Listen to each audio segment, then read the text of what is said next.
आम्ही येतो थोडस भेंडी गवार भाजीपाला थोडं निवत आमच्या घरात तेवढं घेऊन येतो आम्ही. पण हे नगरपालिका दर मंगळवारी आम्हाला उठून द्यायच्या, इथं नका बसू तिथं नका बसू, ट्रॅक्टर घेऊन यायचे, आम्हाला धमक्या द्यायच्या. आता आम्ही असे म्हातारे माणसं कुठे घेऊन जाणार आहे वज, आम्हाला आणून सोडते. आम्ही येतो रिक्षा ना कशाना पण काहीतरी व्यवसाय करायचं, आम्हाला कामं होती नाही, इथं आणून घालते. आम्ही बसतो थोडं करतो काहीतरी पोटापुरतं, काहीतरी 2 रुपये मिळायच्या. दिवसभर उन्हात बसतो, शेती काम होत नाही आमच्या त्यांना. मग हे 2 रुपये काहीतरी कमी देते तर आम्हाला उठून द्यायचे. आम्ही कुठे घेऊन जाणार आहे भाजीपाला. आज येवल्याचा मंगळवारी बाजार भरतो. सर्व शेतकरी येवल्यात आपले उत्पादन विक्रीसाठी येत असतात. शेतकऱ्यांची अगोदरच अतिशय दुरावस्था असताना खांबेघर खुर्द ते फत्ते बुरुज नाका या ठिकाणी दर मंगळवारी आपले शेतकरी बांधव येतात आणि इथं आपल्या वस्तू विक्री करून 2 पैशाचं त्यांना उत्पन्न भेटतं. तर तरी सुद्धा येथील काही समाजकंटकांनी त्यांना इथं उठवण्याचा आज प्रयत्न केला. अतिशय थोड्या रुपये 2 रुपये 5 रुपये 100 रुपये असं काहीतरी नफा होतो दिवसभरात कमवून, आणि त्यांचा सुद्धा तो जर आनंद इथं हिरावून घेत असेल आणि 100 रुपये 50 रुपयाची त्यांच्याकडून पावती घेतात आणि इथून जर त्यांना उठवून देण्याचा प्रयत्न होतो, तर तमाम शेतकऱ्यांनी आज आमचे आमदार साहेब या ठिकाणी सकाळी त्यांना कळलं की शेतकऱ्यांना इथं उठून देत असताना ते तत्काळ सर्व काम सोडून इथं तत्काळ आले.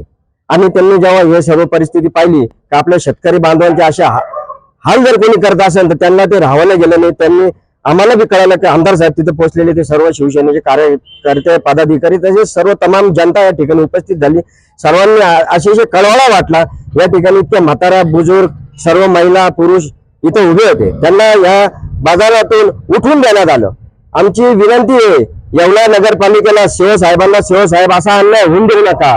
का तुम्ही त्यांची व्यवस्था करत नाही? इथं ना बाथरूमची व्यवस्था ना टॉयलेटची व्यवस्था. अनेक महिला भगिनी आमच्या या ठिकाणी बाजारासाठी येत असतात, अशांनी त्यांना टॉयलेट बाथरूमची व्यवस्था सुद्धा नाही. आणि त्यांना जर तुम्ही रस्त्यातून उठून देत असाल तर तुम्ही भले कुठं जा, आम्ही यांच्या पाठीशी आमदार साहेबांच्या आज्ञेनुसार आम्ही त्यांच्या पाठीशी 100% उभे आहोत आणि त्यांच्यावर अन्याय कदापि आम्ही सहन करणार नाही. आमची नगरपालिकेला शिवसाहेबांना मागणी आहे तर त्यांना इथून तर उठू तर नाहीच, परंतु त्यांना इथं टॉयलेट बाथरूमची व्यवस्था करून द्यावी, सावलीची व्यवस्था करून द्यावी. सदर येवल्यात जर म्हणता विकास कामं चालू, जर आमच्या शेतकरी बांधवांचे जर हाल अपेष्ट होत असेल तर शिवसेना याचा बिलकुल आम्ही या गोष्टी सहन करणार नाही. आज आम्ही आमदार साहेब म्हटले म्हणून आम्ही थोडंसं थांबलेलो आहोत, परंतु जर शेतकऱ्याला इथून कोणी उठवायचा प्रयत्न केला आणि शेतकऱ्यांच्या रोजीरोटीला जर कोणी हात घातला तर शिवसेना स्टाईलने तर आंदोलन होईल आणि या शेतकऱ्याला सुरक्षा देण्याचं काम शिवसेना करेल. येवला शहर हे तसं जर बघितलं एक व्यापाराचं मध्य ठिकाण आहे. ब्रिटिश सरकारपासून हे येवला शहर बाजाराची मोठी पेठ आहे. ग्रामीण भागातनं आठवड्यातनं 1 दिवस येवला शहरामध्ये लोक आपला छोटासा भाजीपाला, गवार असेल, भेंडी असेल 10-5 किलो घेऊन येतात आणि चांगल्या प्रकारचं भाजीपाला आमच्या बांधवांना कसा मिळेल ही शेतकऱ्यांची भावना असते. त्यातली त्यात ह्या येवला नगरपालिकेमध्ये घाणेरडं राजकारण चाललंय. कोणाचं तरी एकाचं ऐकायचं आणि हजारो शेतकऱ्यांना त्रास द्यायचा. कोणताही कोर्टाचा आदेश नाही, कोणते तरी खोटे बोर्ड लावायचे आणि कोर्टाचा आदेश 2024चा.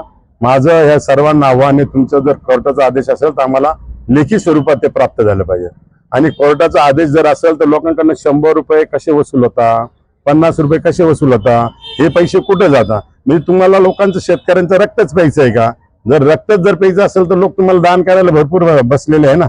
मंगळवारच्या दिवशी बोर्ड लावा आणि तिथं सांगा आमच्याकडे पैसे नाही नगरपालिकेकडे, इथं दान करा. तर एवढ्या दाते सुद्धा लोक खूप आहे. म्हणून माझी सगळ्या नागरिकांतर्फे विनंती आहे, आमच्या शेतकऱ्यांना पहिले तर बसण्याची जागा करून दिली पाहिजे. कोणत्याही प्रकारची एवढ्यात बसण्याची जागा नाही. पाऊस आला तर पाठीमागं खूप पाणी साचतं, त्या पाण्यात कोणी बसू शकणार नाही. या रोड मॅपिंग करत असताना तिथं पुढे पट्टे लावलेले नाही, हद्द ठरवून दिलेले नाही. आता मी स्वतः ह्या माझ्या बुरुड गल्लीत मी स्वतः राहतो, माझी समोर बिल्डिंग आहे, माझं घर आहे. मी माझ्या घरापाशी माझा एखादा व्यापारी भाजीपाल्याला शेतकरी जर असला तर नगरपालिकेला पट्टी घेण्याचा कोणत्याही प्रकारचा अधिकार नाही आणि कोणत्याही कायद्यात असं लिहिलेलं नाही. तर नगरपालिकेचे माझी प्रॉपर्टी टॅक्स आहे, मी प्रॉपर्टी टॅक्स नगरपालिकेला भरतो. माझ्या समोर एखादा भाजीपाल्याला वाला जर बसला त्याच्याकडनं नगरपालिकेने 1 रुपया सुद्धा घेतला नाही पाहिजे. आणि जर तुम्हाला सक्तीने जर घ्यायचं असेल तर त्यांना पावती दिली पाहिजे आणि मुळात त्यांना बसण्याची व्यवस्था केली पाहिजे. इथून तिथून जर बघितलं तर मेन रोडला बी सगळे भाजीपाल्यावाले बसतात, प्रत्येकाच्या दुकानापुढे गाड्या प्रत्येकाच्या असतात. त्याचा धंदा चालला पाहिजे ह्या हिशोबाने आमचं सुद्धा सहमत आहे. मग बुरड गल्लीमध्येच बसून देऊ नये असा कोणता कायदा आहे आणि काय अडचण आहे? ठीक आहे, हायवेला ट्रॅफिक असेल तर आम्ही ते समजू शकतो. इकडे येण्या जाण्यासाठी तर कोणत्या मोठमोठ्या हॉस्पिटल आहे, कोणते इंडस्ट्रियल एरिया इकडे ट्रॅफिक चालली, त्याच्यामुळे फक्त गोरगरीब शेतकऱ्यांना आणि व्यापाऱ्यांना त्रास देण्याचं काम ही येवला नगरपालिका करते.